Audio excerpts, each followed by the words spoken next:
has been started before during the time of Mayor, pero ang nahitabo naputol. No, unhappy sila ang ating mga call center agents because naman, there were some instances na gituloy sila, gigilan sila, in fact, napaganing ginahitabo ng mga ginuangan sila. Now, this is the time with Tommy and me. Tommy is the visionary, sa ako ang take action. And with this vision na iyang resulting sa iyang concept sa Mayor of the Night, basically, the City Council and the Mayor will fully support this. Kaya, isundan ni karon din sa atong barangay, and I'm sure si Konsehal Ken sa Masambag Doos na sa sinagan ng mga call center agents dito, I think he will follow soon.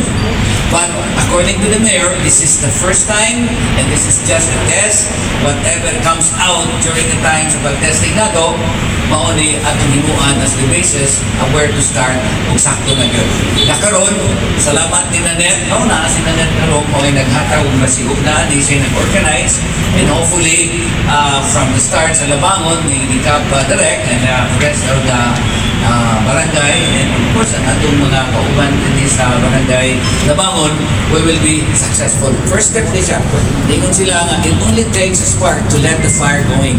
So kani, this is the spark, and hopefully madayo ni sa isulti na kanina din or dili ni kinahanglan kung kayo funding.